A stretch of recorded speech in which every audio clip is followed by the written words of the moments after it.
ಇದು ಗಡಿ ಭಾಗ. ಇದರಿಂದ ಈ ರಸ್ತೆಯಿಂದ ಆಚೆಗೆ ಚಿತ್ರದುರ್ಗ ಜಿಲ್ಲೆ, ಇದರಿಂದ ಒಳಗಡೆಗೆ ದಾವಣಗೆರೆ ಜಿಲ್ಲೆ. ನಾವು ಒಳಗಡೆ ಹೋಗೋಣ. 2.7 ಕಿಲೋಮೀಟರ್ ಸಿದ್ಧನ ಮಠ ಬರುತ್ತೆ. 3 ಜನ ರಾಕ್ಷಸದೆ. ಈ ನೆಲ್ಲಕ್ಕಿ ಅಂತ ನಾವು ಉಂಟು, ಅದು ನೆಲ್ಲಕ್ಕಿ ಅಲ್ಲ, ಅದು ಕೊಲ್ಲಕ್ಕಿ. ಯಾವ್ದು ವೈಟ್ ರೈಸು?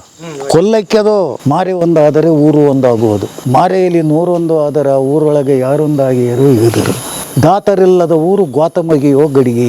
29,343 ಒಳ್ಳೆದವು ನಮ್ಮ ಕರ್ನಾಟಕದಾಗೆ. ಅದ್ರಾಗೆ 15,745 ಕಾರ್ಯಕ್ರಮ ಆಗ್ಯಾವ. ನಿಮ್ಮದು ಎಷ್ಟು ತಮ್ಮ ವಯಸ್ಸು? ನನಗೆ ಬಾಳೇನಾಗಿಲ್ಲ, 8-7.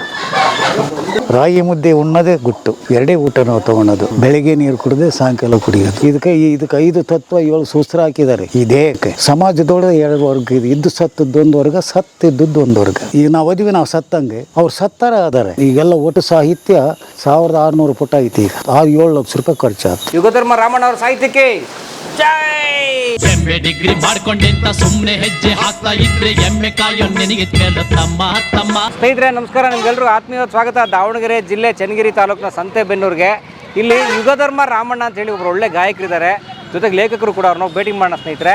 ಇಲ್ಲಿ ಮುಂದೆ ಸಿದ್ಧನ ಮಠ ಅಂತ ಒಂದು ಊರು ಬರುತ್ತೆ, ಅಲ್ಲಿ ಹೋಗೋಣ. ಸ್ವಾಗತ ನಿಮಗೆ ಕಲಾ ಮಾಧ್ಯಮಕ್ಕೆ, ಯುಗಧರ್ಮ ರಾಮಣ್ಣ ಅವ್ರ ಬದುಕಿಗೆ ಬನ್ನಿ ಹೋಗೋಣ. ಇದು ಸ್ನೇಹಿತರೆ ಸಿದ್ಧನ ಮಠ ಅಂತ ಹೇಳಿ. ಸಿದ್ಧನ ಮಠ 2.7 ಕಿಲೋಮೀಟರ್ ಇದೆ ಇಲ್ಲಿ ದಾವಣಗೆರೆ ಜಿಲ್ಲೆ. ಇದು ಗಡಿ ಭಾಗ. ಇದರಿಂದ ಈ ರಸ್ತೆಯಿಂದ ಆಚೆಗೆ ಚಿತ್ರದುರ್ಗ ಜಿಲ್ಲೆ, ಇದರಿಂದ ಒಳಗಡೆಗೆ ದಾವಣಗೆರೆ ಜಿಲ್ಲೆ. ನಾವು ಒಳಗಡೆ ಹೋಗೋಣ. 2.7 ಕಿಲೋಮೀಟರ್ ಸಿದ್ಧನ ಮಠ ಬರುತ್ತೆ. ಅಲ್ಲಿ 80ಕ್ಕೂ ಹೆಚ್ಚು ವಯಸ್ಸು ದಾಟಿರುವಂಥ ನಮ್ಮ ಯುಗಧರ್ಮ ರಾಮಣ್ಣವರ ಬದುಕಿನ ಕಥೆ ಕೇಳೋಣ, ಅವರೊಂದಷ್ಟು ಹಾಡುಗಳನ್ನು ಕೇಳೋಣ. ಸ್ವಾಗತ, ಹೋಗೋಣ ಬನ್ನಿ.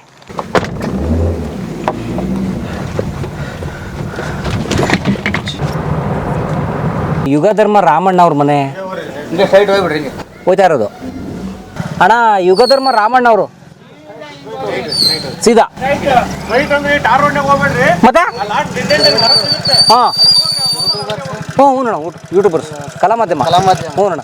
ಅಣ್ಣ, ಯುಗಧರ್ಮ ರಾಮಣ್ಣ ನಿಮ್ಮನೇಲಿದ್ದಾರಾ? ನಿಮ್ಮನೇಲೇ ಇದ್ದಾರೆ. ನಡ್ರಿ ಹೋಗೋಣ. ಅಮ್ಮ ನಮಸ್ಕಾರಮ್ಮ. ಯುಗಧರ್ಮ ರಾಮಣ್ಣ ಅವ್ರ ಮನೆ ಗೊತ್ತಾ? ಹೋಗ್ತಾ ಇರೋದು ಹಂಗೆ ಸ್ಟ್ರೈಟು. ಊರಾಚೆ ಇದ್ದಾರೆ ಅವರು. ಸ್ನೇಹಿತರೆ ನಮಸ್ಕಾರ, ನಿಮಗೆ ಯುಗಧರ್ಮ ರಾಮಣ್ಣ ಅವರ ಊರಿಗೆ ಸ್ವಾಗತ. ಇದು ಸಿದ್ಧನ ಮಠ. ಸಿದ್ಧನ ಮಠದ ಮುಂದೆ ಇರೋವಂಥವ್ರು ನಮ್ಮ ಒನ್ ಆ್ಯಂಡ್ ಓನ್ಲಿ ಸಂತೋಷ್. ನೀವು ನೋಡಿದ್ದೀರಾ, ನಾವು ದಾವಣಗೆರೆಯಲ್ಲಿ ನಮ್ಮ ರೈತ ರಾಘವ ಅವರ ಇಂಟರ್ವ್ಯೂ ಮಾಡೋಕೆ ಹೋಗಿದ್ವಲ್ಲ, ಅವಾಗ ಇವರು ಬಂದು ಅವ್ರಿಗೆ ಅವ್ರ ಪರಿಚಯ ಮಾಡಿಕೊಟ್ಟಿದ್ರು, ದಾರಿ ತೋರಿಸಿದ್ರು. ಸೊ ನಾವು ರಾಘವ ಅವ್ರ ಸರ್ನ ಭೇಟಿ ಮಾಡೋಣ. ಅವ್ರ ತೋಟ ಕೂಡ ಬಂದಿದೆ ಇಲ್ಲಿ. ಸೊ ಎಂಟ್ರೆನ್ಸಲ್ಲಿ ಅವ್ರ ಮಗ ಮಗ ವರ್ಚಸ್ ಅಂತ ಹೇಳ್ಬಿಟ್ಟಿದ್ದಾರೆ. ವರ್ಚಸ್. ಸೊ ಹಂಗಾಗಿ ಅವರೇ ನಮ್ಮ ಒನ್ ಆ್ಯಂಡ್ ಓನ್ಲಿ ನಮ್ಮ ಸ್ನೇಹಿತರು ಸಂತೋಷ್ ಅವರು ದಾವಣಗೆರೆಯಿಂದ ಬಂದಿದ್ದಾರೆ. ಯಾರು ಸರ್ ಇದು? ನನ್ನ ಮಗ ಸರ್ ಕೃಷ್ಣ. ಹೋದ ಸಲ ಬೇರೆ ತೋರಿಸಲ್ಲ ಅವ್ರ್ಯಾರು? ಟೋಟಲ್ ಎಷ್ಟು ಮಕ್ಕಳು ನಿಮಗೆ? ಇಲ್ಲ ಸರ್. ಹೌದಾ? ಬನ್ನಿ. ಎಲ್ಲಿ ನಮ್ಮ ಬಾಸು ಯುಗಧರ್ಮ ಸರ್? ಈಗ ಮನೆಗೆ ಕರ್ಕೊಂಬರಕ್ಕೆ ಹೋಗಿದ್ದಾರೆ ಸರ್. ಅವ್ರ ಮನೇಲಿ ಅವರೇ ಇಲ್ಲ? ಇಲ್ಲ. ಮನೆಯೊಳಗೆ ಇದ್ದಾನೋ ಇಲ್ಲವೋ ಬನ್ನಿ ಹೋಗಿ ನೋಡೋಣ. ನಿಮ್ಮ ಮನೇಲಿ ಪಾಯಸ ಎಲ್ಲ ತಿಂದಿದ್ವಿ ನಾವು. Thank you. ನನ್ನ ಸಹೋದರಿಗೆ ಒಳ್ಳೇದಾಗಲಿ. ನಮ್ಮ ಸಂತೋಷ್ ಅವ್ರ ಮನೆಯವರು ಇವ್ರ ಮನೆಗೆ ಹೋಗಿ ನಾವು ಚೆನ್ನಾಗಿ ಊಟ ಎಲ್ಲ ಮಾಡ್ಬೋದು ಲಾಸ್ಟ್ ಟೈಮು. ಸರ್ ಯಜಮಾನ್ರು ಬಂದರು. ಯಾವ ಊರು? ಕಡೂರು ತಾಲೂಕಿನ ಯಾವ ಊರು? ಹೊನ್ನೇನಹಳ್ಳಿ. ಅದು ಗೊತ್ತು ನಿಮಗೆ? ನಿಮಗೆಲ್ಲ ಒಳ್ಳೊಳ್ಳೆ ಗೊತ್ತು. ಹೆಂಗೆ? 29,343 ಒಳ್ಳೆದವು ನಮ್ಮ ಕರ್ನಾಟಕದಾಗೆ. 29,343 ಒಳ್ಳೆದವು. ಹತ್ತತ್ರ 30,000. ಅದ್ರಾಗೆ 15,745 ಕಾರ್ಯಕ್ರಮ ಆಗ್ಯಾವ. ನಿಮ್ಮದು 15,745ನೇ ಕಾರ್ಯಕ್ರಮ ಆಗಿದೆ. ಹಾಡುಗಾರಿಕೆ ಹಳ್ಳಿಗಳು ಕಾರ್ಯಕ್ರಮ ಕೊಟ್ಟಿರವಾಗಿರೋದು. ಇಲ್ಲಿ 52 ವರ್ಷ ಆಯ್ತು. ಕೊಡಗಿನ ತುದಿಯಿಂದ ಹಿಡಿದು ಬಿದಿರೆ ತುದಿಯಾಗೋ ತಿರುಗರ ಸಂಚಾರ ಮಾಡೋಕತ್ತಿ. ಇನ್ನೂ ತಿರುಗ್ತಾ ಇದೆಯಾ. ಎಷ್ಟು ತಮ್ಮ ವಯಸ್ಸು? ನನಗೆ ಬಾಳೇನಾಗಿಲ್ಲ, 8-7. 87. ಹೆಂಗೆ ಇದು ಗುಟ್ಟು? ಏನಿದು ಗುಟ್ಟು? ಗುಟ್ಟು ರಾಗಿ ಮುದ್ದೆ ಉಣ್ಣೋದೇ ಗುಟ್ಟು. ರಾಗಿ ಮುದ್ದೆ ಅಷ್ಟೇ ಸಾಕಾ? ನಾವು ಬೆಳಿಗ್ಗೆ ಎದ್ದು 2 ಊಟ ನಾವು ತೊಗೊಳೋದು. ಬೆಳಿಗ್ಗೆ 9 ಗಂಟೆಗೆ, ಸಾಯಂಕಾಲ. ಈ ಚಟ ಗಿಟ ಯಾವೂ ಇಲ್ಲ. ಕಾಫಿ ಮತ್ತೊಂದು ಮುಗಿದೊಂದು ತಿಂಡಿ ಇವೇನೂ ತೊಗೊಳಲ್ಲ. 2 ಊಟ. 3 ಹೊತ್ತಿಲ್ಲ? ಇಲ್ಲ. ಬೆಳಿಗ್ಗೆ ಟಿಫನ್, ಮಧ್ಯಾಹ್ನ ಊಟ, ರಾತ್ರಿ ಊಟ ಅವೆಲ್ಲ ಏನಿಲ್ಲ. ಯಾವ ಟೈಮ್ಗೆ ಊಟ? ನಮ್ಮ ಮನೆ ಟಿಫನ್ ವ್ಯವಸ್ಥೆನೇ ಇಲ್ಲ. ನಾವು ಬಾಲ್ಯದಿಂದಲೂ. ಎಷ್ಟು ಗಂಟೆಗೆ ನಿಮ್ಮ ಮೊದಲು ಊಟ? ನಮ್ಮದು ಬೆಳಿಗ್ಗೆ 9 ಗಂಟೆ, ಜಳಕ, ಪೂಜೆ, ಶಿವಪೂಜೆ, ಸಾಯಂಕಾಲ ಪ್ರಸಾದ. ನಡುವೆ ಏನೂ ತೊಗೊಳಲ್ಲ. ಬೆಳಿಗ್ಗೆ ನೀರು ಕುಡಿದೆ, ಸಾಯಂಕಾಲ ಕುಡಿಯೋದು. ನೀರು ಅದೆಷ್ಟು ಲೀಟ್ರ್ ಕುಡಿಯೋದು? ದಿನ 10 ಲೀಟ್ರ್, 20 ಲೀಟ್ರ್? ಅಲ್ಲ, ಒಮ್ಮಟ ಕುಡಿತೀವಿ. 1-2 ಲೀಟ್ರ್ ತಗೊಂತೀವಿ. ಬೆಳಿಗ್ಗೆ 2 ಲೀಟ್ರ್, ಸಾಯಂಕಾಲ 2 ಲೀಟ್ರ್. ಮದ್ಯದ ಬಾಯಾರಿಕೆ ಆದರೆ ಏನು ತೊಗೊಳಲ್ಲ. ಯಾರು ನಿಮ್ಮಂಥವ್ರು ಬಂದು ಏನೋ ಎಳ್ನೀರು ಪಳ್ನೀರು ಅಂಥವಿಂಥ ಏನೋ ತಗೋಬಹುದು ಅಷ್ಟೇ. ಅವಾಗ ಟೀ ಕಾಫಿ ಅರ್ಧ ಗಂಟೆ ಅವೆಲ್ಲ ಅದಕ್ಕೆ ಹೇಳ್ತಾರೆ, ಕಾಪಿಯನ್ನು ಕುಡಿದು ತೋಪಿ ಹಾಕೋದು ಕಲ್ತರು. ತಾಪತ್ರೆಗಳು ನಿತ್ಯ ತೇಪಾಡುತ್ತೀಯರು, ಕೊಳೆ ಬಟ್ಟೆ ಸೋಪಿ ಗತಿ ಎಲ್ಲ. ಈಗ ಈ ಕಾಫಿ ಕುಡಿಯೋಕತ್ತಿದ ಮೇಲೆ ತೋಪಿ ಹಾಕೋ ಗುಣ ಬಂದದ್ದು. ಕಾಫಿ ಕುಡಿದು ಟೋಪಿ ಹಾಕೋದು ಕಲ್ತ್ಬಿಟ್ರು. ಹೌದು. ಅಯ್ಯೋ ಹಂಗ್ರ. ಚಟ ಬಂದ ಚಾ ಕುಡಿಯೋಣ, ಘಟ ಶೋಧನೆ ಮಾಡುವನೆ, ಘಟಮಠ ನುಂಗುವ ಗಂಟನೆ ಹೊಡೆದ ಪೆಟ್ಟಿಗೆ ತಿರುಗಿ ಹಾಕುವರು ಈಗ ಧರ್ಮ. ಹೋಟೆಲಿನ ನೋಡಿದರೆ ಹೊಟ್ಟೆಗಳನ್ನು ನಿಲುಬಿಡೋದು. ಸೀಟಿ ಸಿಂಬಳ ಬೆವರು ತಟಗುಟ್ಟ ಕರುದಾಸೆಯ ನೋಡಿ ತುಟುಗುಟ್ಟು ಅದು ಬಾಯಿ ಈಗ ಧರ್ಮ. ಈ ಹೋಟ್ಲುಗಳ ತಿಂದ ಮೇಲೆ ಕೆಟ್ಟ ಗುಣಗಳು ಉತ್ಪತ್ತಿಯಾಗಿತ್ತು. ಅದು ಮನುಷ್ಯನೊಳಗಡೆ ವಿಕಾರ. ಅದು ಕೂಳೋದು, ಅಲ್ಲಿ ಮಾಡೋದು ಕೂಳು, ಮನೆಯ ಮಾಡೋದು ಪ್ರಸಾದ. ಅಡಿಗೆ ಒಳಗೆ 3 ನಮೂನೆ ಇದೆ: ಕೂಳು, ಊಟ, ಪ್ರಸಾದ ಅಂತ. ಕೂಳೇ ಬೇರೆ. ಕೂಳು ಅಂತಂದ್ರೆ ಅವ್ನು ಯಾವನೋ ಮಾಡ್ತಾನೆ, ನಮಗೇನ ಭಾಳ ಚೆಂದ ಮಾಡ್ತಾನೆ ಹೆಣ್ಮಕ್ಳಿಗೇನ. ಅವ್ನು ಯಾವ್ಯಾವ ಗುಣದಾಗ ಮಾಡ್ತಾನೆ ಏನು ಸುಡುಗಾಡು ಹೇಳಕ್ಬಾರ್ದು. ಅವ್ನು ಯಾವ್ಯಾವ ಗುಣದಾಗ ಮಾಡ್ತಾನೆ ಪಾಕದಾಗ ಅವನ ಗುಣ ಎಲ್ಲ ಅಲ್ಲಿಗೆ ಹೋಗ್ತಾವೆ. ಅದನ್ನು ಯಾವನು ತಿಂತಾನೆ ಆ ಗುಣಗಳೆಲ್ಲ ಅವನಿಗೆ ಬರ್ತವೆ. ಮಾಡಿದವನು ಒಂಥರ ಬೇರೆ ಮನಸ್ಸಲ್ಲಿ ಮಾಡಿದ್ರೆ ಅದು ನಮಗೆ ಬರುತ್ತೆ. ಹೌದು, ಅನ್ನದ ಮುಖಾಂತರ ಬಂದುಬಿಡ್ತದೆ ಆ ಗುಣ. ಈಗ ತಾಯಿ ಎದೆ ಹಾಲು ಕುಡಿಸೋದು ಬಿಟ್ಟು ಬಾಟ್ಲಿ ಹಾಲು ಹಾಕ್ತಾಳಲ್ಲ, ಆ ಬಾಟ್ಲಿ ಹಾಲು ತುಂಬೇನೆ ಅದು ಯಾವ್ಯಾವ ಗುಣ ಇರ್ತತೋ ಆ ಹುಡುಗ ಬಾಟ್ಲಿ ತೊಗೊಂಡು ಹಂಗೆ ವಾಲಾಡ್ಕೊಂತ ಬಂದ್ಬಿಡ್ತಾನೆ. ಬಾಟ್ಲಿ ಕುಡಿದಿರ್ತಾನೆ, ಬಾಟ್ಲಿ ಹಾಕಂತ ಹಂಗೆ ವಾಲಾಡ್ತಾ ಇರ್ತಾನೆ. ಅಪ್ಪ ಅವ್ನು ಯಾಕಪ್ಪ ಆ ಗುಣ ಅಲ್ಲಿತ್ತು, ಅವನು ತುಂಬಿದ್ನೆಲ್ಲ ಆ ಗುಣ ಅಲ್ಲಿತ್ತು. ಇದು ವೈಜ್ಞಾನಿಕವಾದ ವಿಚಾರ. ಇದೇನು ಸುಮ್ಮನೆ ಕಟ್ಟುಕತೆ ಅಲ್ಲ, ವೈಜ್ಞಾನಿಕವಾದ ವಿಚಾರ. ಅಲ್ಲಿಂದ ಊಟ ಅಂದರೆ ಹೆಂಗಪ್ಪ ಅಂತಂದ್ರೆ ಮನೆಯಾಗ ಹೆಂಗೆ ಬೇಕಂಗೆ ಕೂತ್ಕೊಂಡು ನಾಯಿ ತಿಂದಂಗೆ ತಿನ್ನೋದು, ನಾಯಿ ತಿಂದಂಗೆ ಹೊಡಿಯೋದು. ಇದು ಊಟ. ಕೂಳು ಪ್ರಸಾದ ಅಂತಂದರೆ ಅದಕ್ಕೊಂದು ಪದ್ಧತಿ ಇರ್ತದೆ. ಹೆಂಗೆ ಆ ರೀತಿ ಜಳಕ ಪೂಜೆ ಮಾಡ್ಕೊಂಡು ಮನಸ್ಸು ಏಕಾಗ್ರತೆ ಇರಬೇಕು. ಆ ನೀಡ್ತಕ್ಕಂಥ ತಾಯಿ ಮನಸ್ಸು ಏಕಾಗ್ರತೆ ಇರಬೇಕು. ಉಣ್ತಕ್ಕಂಥ ವ್ಯಕ್ತಿಯ ಮನಸ್ಸು ಏಕಾಗ್ರತೆ ಇದ್ದಾಗ ಅದು ಪ್ರಸಾದ ಆಗ್ತದೆ. ಪ್ರಸಾದ ಆದಾಗ ದುರ್ಗುಣಗಳು ಉತ್ಪತ್ತಿ ಆಗಲ್ಲ. ದುರ್ಗುಣಗಳು ದೇಹಕ್ಕೆ ಈಗ ಇದು ಸ್ಥೂಲ ಮತ್ತು ಸೂಕ್ಷ್ಮ ಅಂತ 2 ಅದಾವ.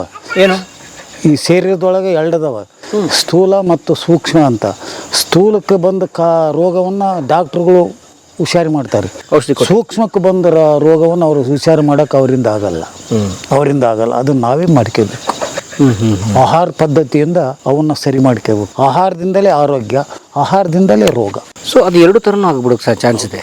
ಅಂದರೆ ಅದನ್ನು ಹೇಗೆ ಬಳಸ್ಬೇಕು ನಮ್ಗೆ ಗೊತ್ತಿರ್ಬೇಕು. ಇದು ವೈಜ್ಞಾನಿಕವಾದ ವಿಚಾರ. ಅದಕ್ಕೆ ಗಡಿಗೆ ಸರಿಯಾಗಿ ಇಟ್ಕೋಬೇಕು. ಇದನ್ನು ಈ ಗಡಿಗೆ ಸರಿಯಾಗಿ ಇಟ್ಕೋಬೇಕು. ಹಿಂದಿನ ಹುಡುಗೆ ಅಡಿಗೆ ತೊಡುಗೆ ಎಲ್ಲ ಜಡ್ಗುಡ್ಡು ಜಡ್ಡಿನ ಕಣ್ಣ. 3 ಜನ ರಾಕ್ಷಸರದಾರ. ಈಗ ಈ ನೆಲ್ಲಕ್ಕಿ ಅಂತ ನಾವು ಉಂಟು, ಅದಾದ ನೆಲ್ಲಕ್ಕಿ ಅಲ್ಲ, ಅದು ಕೊಲ್ಲಕ್ಕಿ. ಯಾವ್ದು ವೈಟ್ ರೈಸು? ಕೊಲ್ಲಕ್ಕಿ. ಅದು ನೆಲ್ಲಲ್ಲ, ಅದು ಕೊಲ್ಲು. ನೆಲ್ಲಕ್ಕಿ ಅಲ್ಲ, ಕೊಲ್ಲಕ್ಕಿ. ಯಾಕಪ್ಪ ಕೊಲ್ಲಕ್ಕಿ ಅಂತಂದ್ರೆ ಅದಾಗ 60% ವಿಷ ಸೇರೈತಿ. ಹಿಂದೆ ಸಿರಿಧಾನ್ಯ ಅಂತ ಇದ್ದು, ಆರ್ಕ, ಸಾವೆ, ಬರ್ಗ, ನವಣೆ ಇವೆಲ್ಲ ಇದ್ವು. ಅವು ಸಿರಿಧಾನ್ಯ ಅಂತಂದ್ರು. ಸಿರಿಧಾನ್ಯ ಅಂತ ಯಾಕಂತಂದ್ರಪ್ಪ ಅಂದ್ರೆ ಚಂದ್ರನಿಂದ ಟಾನಿಕ್ ಬರ್ತದೆ. ಅದಕ್ಕೆ ಬೆಳಗಿನ ಜಾವ ಮಂಜು ಬೀಳ್ತೈತಲ್ಲ, ಅದು ಎಂಥ ನೆಲದ ಬೇಕೋ ಅಂಥ ನೆಲದ ಬೆಳಿತೈತೆ. ಆ ಮಂಜನ್ನು ಹೀರ್ಕೊಂತದೆ ಅದು, ಅದರಲ್ಲಿ ಅಮೃತ ಇರ್ತದೆ. ಅದನ್ನು ಊಟ ಮಾಡಿದರೆ ಅನೇಕ ರೋಗಗಳು ಈ ಶರೀರಕ್ಕೆ ಬರೋ ತಡ್ಕಂತಕ್ಕಂಥ ತಾಕತ್ತೆ. ಅದಕ್ಕೆ ಸಿರಿಧಾನ್ಯ ಅಂದರು. ಅದೇ ಸಿರಿ ಅಂತ. ಸಿರಿ ಅಂದರೆ ಸಂಪತ್ತು ಐತೆ ಅದರೊಳಗೆ, ಆರೋಗ್ಯದ ಸಿರಿ. ಅದರೊಳಗೆ ಚಂದ್ರನಿಂದ ಬರ್ತಕ್ಕಂಥ ಟಾನಿಕ್ ಅದರೊಳಗಿದೆ. ಅದಕ್ಕೆ ಸಂಪತ್ತು, ಅದಕ್ಕೆ ಸಿರಿಧಾನ್ಯ ಅಂದರು. ಇವತ್ತು ಜನ ಈಗೆಲ್ಲ ಪೇಟೆಗೆಲ್ಲ ಅದನ್ನೇ ಉಣ್ಣಕತ್ತಾರೆ. ಹೌದು. ಈ ನೆಲ್ಲಕ್ಕಿ ಉಂಡ ಮೇಲೆ BP, ಶುಗರು ಇವೆಲ್ಲ ಏನು ಬಂದ್ವಲ್ಲ, ಈ ನೆಲ್ಲಕ್ಕಿ ಕೊಲ್ಲಕ್ಕಿ ಉಣ್ಣಕತ್ತಿದ್ಮೇಲೆ ಅವೆಲ್ಲ ಬಂದವು. ಮೊದಲೆಲ್ಲಿದ್ದು ಇಲ್ಲ. ಈಗ ಸಣ್ಣ ಹುಡುಗನಿಗೂ ಇದೆ.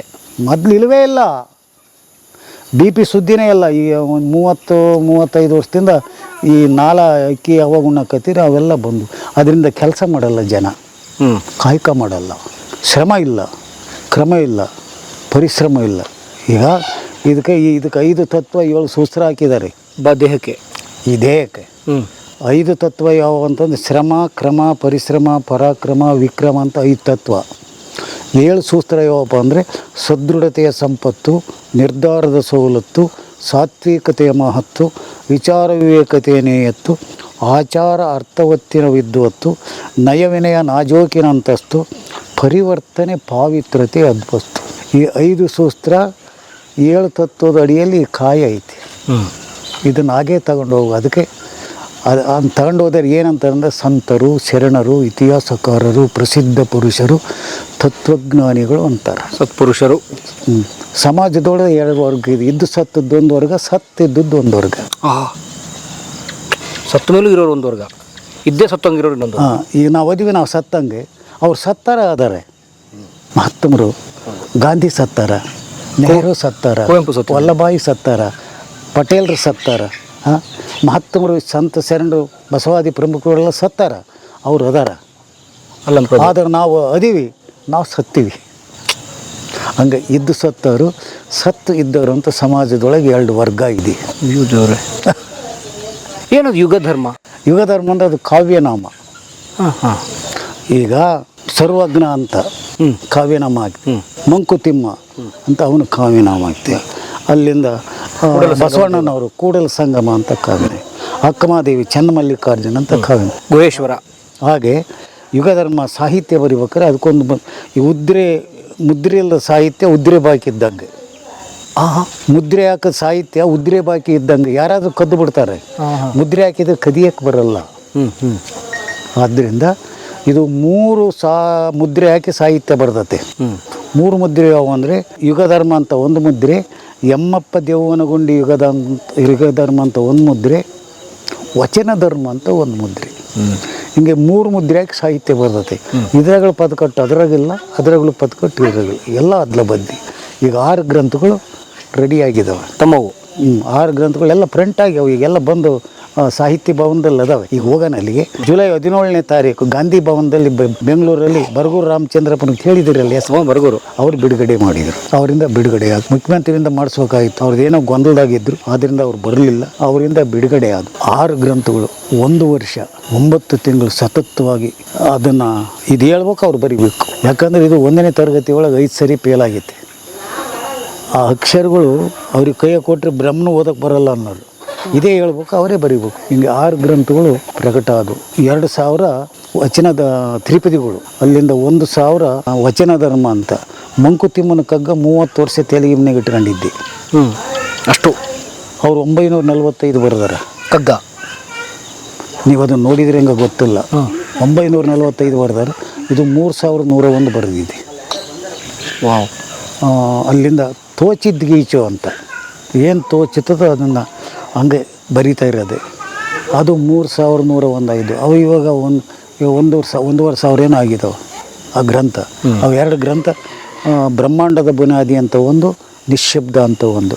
ಅವು 2 1150 ಪುಟ ಐತೆ ಅವೆರಡು ತಮ್ಮ ಸಾಹಿತ್ಯ. ಈಗೆಲ್ಲ ಒಟ್ಟು ಸಾಹಿತ್ಯ 1600 ಪುಟ ಐತೆ ಈಗ. ಓ ಮೈ ಗಾಡ್. ಅದು ಖರ್ಚು 6 ಲಕ್ಷ ರೂಪಾಯಿ ಖರ್ಚಾಯ್ತು, 7 ಲಕ್ಷ ರೂಪಾಯಿ ಖರ್ಚಾಯ್ತು ಪ್ರಿಂಟಿಗೆ. ಎಲ್ಲ ದಾನಿಗಳೇ ಕೊಟ್ಟರು. ಯಾರೋ ಪುಣ್ಯಾತ 3 ಲಕ್ಷ ರೂಪಾಯಿ ತಂದು ಕೊಟ್ಟಿಲ್ಲ ಮನೆಗೆ. ಇಷ್ಟು ಇದರ ಒಂದು ಇದು. 8 10 + 7. 87 ವರ್ಷ. ಬರೀ ನಿಮ್ಮ ಮನೆಗೆ ಹೋಗೋಣ. ಬರ್ರಿ. ನಿಮ್ಮ ತಾನೇ ಮನೆ? ಬರ್ರಿ. ಮನೆಯಲ್ಲಿ ಇದು ಕುಟೀರ. ಕುಟೀರ ಅಂದ್ರೇನು, ಮನೆ ಅಂದ್ರೇನು? ಕುಟೀರಕ್ಕೂ ಮನೆಗೂ ಭಾಳ ಹೆಚ್ಚು ಕಮ್ಮಿ. ಏನು ಮನೆ? ಅಲ್ಲಿಂದ ಮನೆ, ಮಾಮನೆ, ಕುಟೀರ ಅಂತ. ಮನೆಯೊಳಗೆ ಮಾಮನೆ ಆಗಬೇಕು. ಮನೆಯೊಳಗೆ ಮಾಮನೆ ಅಂತಂದ್ರೆ ಎಂತಪ್ಪ ಅಂದ್ರೆ ಮನೆಯಾಗಿದ್ದರೆಲ್ಲ ಕೂತ್ಕೊಂಡು ಚಿಂತನೆ ಮಾಡ್ಬೇಕು. ಚಿಂತನೆ ಮಾಡಿದಾಗ ಅವತ್ತಿನ ಕಾರ್ಯಕ್ರಮ ಹೆಂಗೆ, ಏನು, ಎತ್ತ, ಹೋಗಬರ, ಇವೆಲ್ಲ ಚಿಂತನೆ ಕೂಡಿ ಸಂಗಮ ಮಾಡ್ಬೇಕು. ಸಂಗಮ ಆದಾಗ ಆ ಮನೆ ಮಾಮನೆ ಆಗ್ತದೆ. ಮನೆ ಒಳಗೆ ಒಂದು ಮಹಾಮನೆ. ಸೊ ಪ್ರತಿ ಮನೆಯೂ ಮಹಾಮನೆ ಆಗಕ್ಕೆ ಸಾಧ್ಯ ಐತಿ. ಬರೀ ಮಹಾಮನೆ ಅಂದರೆ ಅಲ್ಲೇ ಇರಬೇಕು ಅಂತಿಲ್ಲ, ಕಲ್ಯಾಣದಲ್ಲೇ ಇರಬೇಕು ಅಂತ ಹಂಗಲ್ಲ. ಮಾಮನೆ ಹೆಂಗಾಗ್ಬೇಕಪ್ಪ ಅಂತಂದರೆ ಮನೆಯೊಳಗೆ ಮಾಮನೆ ಆಗ್ಬೇಕಾದ್ರೆ ಮಾರೆ ಒಂದಾಗಬೇಕು. ಈ ಮಾರೆ ಐತಲ್ಲ, ಮುಖ ಇದು ಒಂದಾಗಬೇಕು. ಇವತ್ತು ಈ ಮಾರ್ಯಾಗೆ 100 ಮಾರೆ ಅದ, ಒಬ್ಬೊಬ್ಬರು ಮಾರೆ. ಹೌದಾ? ಹೌದು. ನಿನ್ನ ನೋಡಿದ್ರೆ ನನ್ನ ಸಹಿಸಲ್ಲ, ನಾನು ನೋಡಿದ್ರೆ ನೀನು ಸಹಿಸಲ್ಲ. ಮಾರೆ ಒಂದಾದರೆ ಊರು ಒಂದಾಗುವುದು. ಮಾರೆಯಲ್ಲಿ 101 ಆದರ ಊರೊಳಗೆ ಯಾರೊಂದಾಗಿ ಇರುವುದು. ದಾತರಿಲ್ಲದ ಊರು ಗೋತಮಗಿಯೋ ಗಡಿಗೆ. ಒಂದು ಊರಾಗೊಬ್ಬ ದಾತ ಇರಬೇಕು, ಒಂದು ಮೇಟಿ ಇರಬೇಕು. ಇವತ್ತಿಲ್ಲ. ದಾತರಿಲ್ಲದ ಊರು ಗೋತಮಗಿಯೋ ಗಡಿಗೆ. ಗಾತರಿಸಿ ತಿನ್ನದ ಓತಿನ ಗಡ್ಡಕ್ಕೆ ಆ ಬದುಕು ನೇತಾಕಿ ಕಟ್ಟಿದಂತೆ ಈಗ ಧರ್ಮ. ಮೇಟಿ ಇಲ್ಲದ ಊರು ಕೋಟ ನೋಟಿನ ಚೀಲ. ಮೇಟಿ ಇಲ್ಲದ ಊರು ಕೋಟ ನೋಟಿನ ಚೀಲ. ಓಟಿನ ಒತ್ತಿಡಿದು ಬೂಟಿನ ಹಿಡಿದು ತಿನ್ನುವುದು ಈಗ ಧರ್ಮ. ಓಟಿನ ಒತ್ತಾಸರೆ ಹಿಡಿದು ಓಟಿನ ಒತ್ತಾಸರೆ ಹಿಡಿದು ಬೂಟಿನ ಹಿಡಿದು ತಿನ್ನುವುದು ಈಗ ಧರ್ಮ. ಹಂಗೆ ಮಾರೆ ಒಂದಾಗಬೇಕು, ಮಾರೆ ಒಂದಾಗ್ಬೇಕಾದ್ರೆ ಮಾಮನಿ ಆಗಬೇಕು. ಅಂದ್ರೆ ಮುಖವಾಡಗಳಿರ್ಬಾರ್ದು. ಹೌದು. ಯಾಕಪ್ಪ ಮಾರಿ ಒಂದಾಗಬೇಕು ಅಂದ್ರೆ ಇಲ್ಲಿ 5 ಜನ ಅದಾರೆ. ಇವ್ನು ವಾರ್ತೆ ಖಾತೇನೆ, ಇವ್ನು ನೋಟದ ಖಾತೇನೆ, ಇವ್ನು ವಾಸನೆ ಖಾತೇನೆ, ಇವ್ನು ನುಂಗೋ ಖಾತೇನೆ, ಒಳಗಿರೋ ರುಚಡಿಯ ಖಾತೇನೆ. ಇವ್ರು 5 ಜನ ಒಂದೇ ತಾವದಾರೆ. ಇವ್ನು ರಜೆ ಹಾಕಿರಿ ಇವ್ನ ಕೆಲಸ ಇವನೇ ಮಾಡೋಕೆ ಬರ್ತತೇನೆ, ಇವ್ನು ರಜೆ ಹಾಕಿ ಇವ್ನ ಕೆಲಸ ಮಾಡೋಕೆ ಬರ್ತದೆ. ಇವ್ರು 5 ಜನ ಒಂದೇ ತಾವದಾರೆ, ಆದರೆ ಒಬ್ರಿಗೊಬ್ರು ಸೇರಂಗಿಲ್ಲ. ಇವ್ರನ್ನ ಒಂದು ಮಾಡ್ಕೊಳದೆ ಮನೆ ಬರ್ರಿ. ಗ್ರೇಟ್. ನಿಮ್ಮ ಕುಟೀರ ಇದು ಮಹಾಮನೆ ಬರ್ರಿ ಕೊಂದರು. ಇವು 2 ಗ್ರಂಥಗಳು ಹಂಗೆ ಇಟ್ಟಿದ್ದು ನೀವು ಬರ್ತಾರೆ ಅಂತ. ಓಕೆ ನೋಡಿ, ಯುಗಧರ್ಮ ರಾಮಣ್ಣ ಅವ್ರದ್ದು ಯುಗಧರ್ಮ ರಾಮಣ್ಣ ಅವರ ತತ್ವಪದಗಳು, ಯುಗಧರ್ಮ ರಾಮಣ್ಣ ಅವರ ಕನ್ನಡಮ್ಮನ ತೇರು. Wow, great. ವಚನ ಧರ್ಮ, ಅಲ್ಲಿಂದ ತ್ರಿಪದಿಗಳು, ಅಲ್ಲಿಂದ ಬ್ರಹ್ಮಾಂಡದ ಬುನಾದಿ, ನಿಶ್ಶಬ್ದ ಮುಶ್ಚಿತೆ ಅಂತ ಈ 4 ಗ್ರಂಥ ಅಲ್ಲಿ ಅದಾವೆ. ನಿಮ್ಮ ಕುಟೀರ ತೋರಿಸ್ಲೇ ಇಲ್ಲ ನಮಗೆ. ಕುಟೀರ ಅಂದ್ರೆ ಏನಪ್ಪ ಅಂತಂದ್ರೆ ಹಿಂದೆ ಋಷಿ ಮಾಮನಿಗಳು ಎಲ್ಲ ಅಡವಿ ಒಳಗೆ ಪರ್ಣ ಕುಟೀರ ಕಟ್ಕೊಂತಿದ್ರು.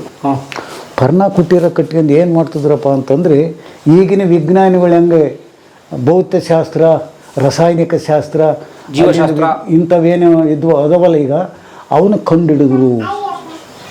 ಋಷಿ ಮುನಿಗಳು ಅವನು ಕಂಡುಹಿಡಿದ್ರು. ಈಗೇನು ಕಂಡು ಹಿಡಿತಾ ಇರೋದು ಅವ್ರು ಮಾಡಿದ್ದೇ ಇವತ್ತು ಕಂಡು ಹಿಡಿತಾ ಇರೋದು. ಓಕೆ. ಆ ರೀತಿ ಅಡವೆ ಶಾಂತವಾಗಿ ಪ್ರಶಾಂತವಾಗಿ ಇದ್ದಾಗ ಅಲ್ಲಿ ಏಕಾಗ್ರತೆ ಉತ್ಪತ್ತಿ ಆಕತ್ತೆ. ಏಕಾಗ್ರತೆ ಉತ್ಪತ್ತಿ ಆದಾಗ ಚಿಂತನ ಉದ್ಭವ ಆಕತ್ತೆ. ಚಿಂತನ ಉದ್ಭವ ಆದಾಗ ಮನೋಜ್ಞಾನ ವಿಕಾಸ ಆಗ್ತದೆ. ಮನೋಜ್ಞಾನ ವಿಕಾಸ ಆದಾಗ ಅಲ್ಲಿಂದ ಪದಕಟ್ಟುಗಳು ಹೊರಚಿಮ್ತವೆ. ನುಡಿಕಟ್ಟುಗಳು ಹೊರಚಿಮ್ದಾಗ ಹಾಗೆ ಬರೆಯೋಕತ್ತಾರೆ. ಏನು ಅಲ್ಲಿಂದ ಅಂತರ್ಮುಖಿ ಬರ್ತದೆ. ಅದಕ್ಕೆ ಮಸ್ತಕ ಸರಿ ಇದ್ದರೆ ಪುಸ್ತಕ ಸುಟ್ಟು ಬರಿಬಹುದು. ಮಸ್ತಕ ಸರಿ ಇದ್ದರೆ ಪುಸ್ತಕ ಸುಟ್ಟು ಬರಿಬಹುದು. ಅದರ ವಿಸ್ತಾರ ವಿಕಾಸ ಆದಂತೆ ಎಂತೆಂಥ ಹಸ್ತಪ್ರತಿ ಹೊರಡುವುದು ವಿಕಟ. ಇದು ಬ್ರಹ್ಮಾಂಡ, ಇದ್ರೊಳಗೆ ಕೋಟ್ಯಾನು ಕೋಟಿ ಬ್ರಹ್ಮಾಂಡ ಐತಿ. ಇದ್ರೊಳಗೆ ಮಸ್ತಕದ ಬ್ರಹ್ಮಾಂಡದೊಳಗೆ ಕೋಟ್ಯಾನು ಕೋಟಿ ಬ್ರಹ್ಮಾಂಡ ಐತೆ. ಅಂಥದ್ದು ಕೊಟ್ಟಾರ ಎಲ್ಲ ಪ್ರಾಣಿಗಳು 83,99,999 ಬರೀ ಕೆಳಕ ನೋಡ್ತಾವ. ಇದೊಂದೇ ಮ್ಯಾಕ್ ನೋಡೋದು. ಯಾಕಪ್ಪ ಅಂತಂದರೆ ಆಕಾಶ ತತ್ವ. ಆಕಾಶ ತತ್ವ ಅಂದ್ರೆ ಏನಪ್ಪ? ಜ್ಞಾನದ ಮೂಲ. ಆ ಜ್ಞಾನದ ಮೂಲ ವಿಶೇಷವಾಗಿರೋದು ಈ ಮಾನವ ಒಬ್ಬನಿಗೆ. ಅದು ಎಲ್ಲೈತಪ್ಪ ಅಂದ್ರೆ ಇದರಾಗಲ್ಲೈತಿ. ಅದಕ್ಕೆ ಕಾಲದ ಕಿಮ್ಮತ್ತು, ಕಾಯಕದ ಮಹತ್ವ, ಕಾಸಿನ ಸವಲತ್ತು ಹೊರತಂಥ ವ್ಯಕ್ತಿತ್ವದ ಅನುಭವದ ಗಣಮನದ ನೀರಿದ್ಯಾಸದಳು ಸಮಗಟ್ಟಿ ತೂಗಿ ತಾಗಿ ಬಾಗಿದಂಥ ಮಹಾತ್ಮನಿಗೆ ಮಸ್ತಕ ಸಂಪತ್ತು, ಹೃದಯ ಸಂಪತ್ತು, ಆರೋಗ್ಯ ಸಂಪತ್ತು, ಭಾಷಾ ಸಂಪತ್ತು, ಆರ್ಥಿಕ ಸಂಪತ್ತು, 5 ಸಂಪತ್ತು ಮಾನವನಿಗದಾವ. ಇವೆಲ್ಲದಕ್ಕಿಂತ ದೊಡ್ಡದು ಭಾಷಾ ಸಂಪತ್ತು. ಭಾಷಾ ಸಂಪತ್ತು ಎಂಥದಪ್ಪ ಅಂತಂದರೆ, ಭಾಷಾ ಸಂಪತ್ತು ಎನ್ನುವುದೊಂದು ನಿನ್ನೊಳಗೆ ಆಸುಕ್ಕಾಗಿ ನಿಂತಾಗ ಅಲ್ಲಿ ಪದ ಪುಂಜದುದಯೋನ್ಮುಖಿ ಒಗ್ಗಟ್ಟಿನೊಡಮೂಡು ಒಪ್ಪುಂಡು ಹೊರವೆದ್ದು ಕುಪ್ಪಳಿಸಿ ನಿಂತಾಗ ವಾಕ್ದೇವಿ ನಿನ್ನೊಳಗೆ ನೆಲೆಯೂರುವಳು ನಿಂತು ನರ್ತನವ ಮಾಡು. ಪುಸ್ತಕ ಸುಟ್ಟು ಬರೆಯೋಕ್ಕೆ ತಾಕತ್ತು ಅವ್ರಿಗೈತೇವಿನ ಮಿಕ್ಕರೆ ಯಾರಿಗೂ ಇಲ್ಲ. ಅದಕ್ಕೆ ಮಸ್ತಕ ಸರಿ ಇದ್ದರೆ ಪುಸ್ತಕ ಸುಟ್ಟು ಬರಿಬಹುದು. ಅದರ ವಿಸ್ತಾರ ವಿಕಾಸ ಆದಂತೆ ಎಂತೆಂಥ ಹಸ್ತಪ್ರತಿ ಹೊರಡುವುದು. ತೊಗಲು ತೊಗಲು ಬಾರಿ ತೊಗಲು, ಈ ತೊಗಲಿದೊಳಗ ಎಂತ ದಿಗಿಲು. ಈಗ ನಮ್ಮ ಯುಗಧರ್ಮ ರಾಮಣ್ಣವ್ರದ್ದು ಒಂದು ಗ್ರಂಥಾಲಯ ಇದೆ ಇಲ್ಲೇ ಸಿದ್ಧನ ಮಠದಲ್ಲಿ, ಅದು ಹೋಗಿ ನೋಡೋಣ. ನಿಲ್ಲಿಸ್ರಿ, ಇಲ್ಲೇ ನಿಲ್ಲಿಸ್ರಿ. ಇದು ನಮ್ಮ ಯುಗಧರ್ಮ ರಾಮಣ್ಣವರ ಸಾಹಿತ್ಯ ಇರುವಂಥ ಜಾಗ. ಇದು ಗ್ರಾಮ ಪಂಚಾಯತಿ ಸಿದ್ಧನ ಮಠ, ಕೂಸಿನ ಮನೆ ಅಂತ ಹೇಳಿದ್ದು, ಅಂಗನವಾಡಿ.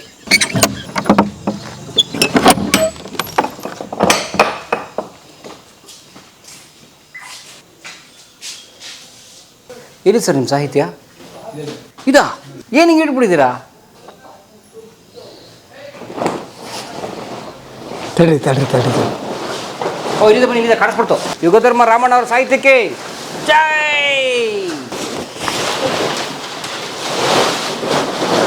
ಅಲ್ಲ, ಯಾಕೆ ಇಷ್ಟೊಂದು ಪ್ರಿಂಟ್ ಮಾಡಿದ್ರಲ್ಲ, ಯಾಕೆ?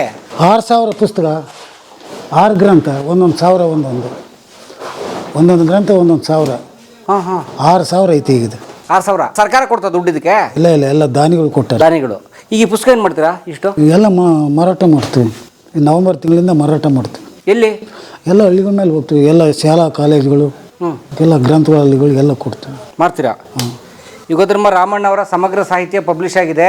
ಒಟ್ಟು 6 ಪುಸ್ತಕಗಳು, 6 ಸಂಪುಟ, ಒಂದೊಂದು 1,000 ಆಗಿದೆ. ಸೊ ಒಟ್ಟು 6,000 ಪುಸ್ತಕ ಇದೆ ನೋಡಿ ಇದರಲ್ಲಿ. ಇಷ್ಟು ನವಂಬರಿಂದ ವ್ಯಾಪಾರ ಆಗುತ್ತೆ, ದಯವಿಟ್ಟು ತೊಗೊಳ್ಳಿ ಎಲ್ಲರೂ. ಯುಗಧರ್ಮ ರಾಮಣ್ಣ ಅಭಿವೃದ್ಧಿ ಪ್ರತಿಷ್ಠಾನ ಅಂತ ಒಂದಿದೆ, ಅವ್ರ ನಂಬರ್ ಹಾಕಿರ್ತೇನೆ, ಪ್ಲೀಸ್ ಯು ಕ್ಯಾನ್ ಬೈ. ನೋಡಿ ನಮ್ಮ ಯುಗಧರ್ಮ ರಾಮಣ್ಣ ಅವ್ರದ್ದು ಎಷ್ಟು ಚೆನ್ನಾಗಿದೆ ಸಾಹಿತ್ಯ ಅಂದರೆ, ಬರೇ ಉಂಡುಂಡು ಗುಂಡ್ಯಾಡಿ ಅಂಡು ತಿರುವುವವರಿಗೆಲ್ಲ ಮಂಡೆ ಮ್ಯಾಗಳ ದುಂಡಿಯೊಳಗೆ ತಿರುವಿದ ಗಂಧದ ಬಂಧುತ್ವ ದಕ್ಕುವುದೇನು. ಬರೀ ತಿಂದ್ಬಿಟ್ಟು ಸುಮ್ಮನೆ ಓಡಾಡ್ಬಿಟ್ರೆ ನಿಮಗೆ ಜ್ಞಾನ ಬರುತ್ತಾ? ಎಂಥದ್ದು ಬರಲ್ಲ. ಅದಕ್ಕೆ ನೀವೇನು ಮಾಡಬೇಕು, ಕೂತ್ಕೊಂಡು ಓದಬೇಕು, ಶ್ರಮ ಹಾಕ್ಬೇಕು ಅಂತ ಬರೆದಿದ್ದಾರೆ.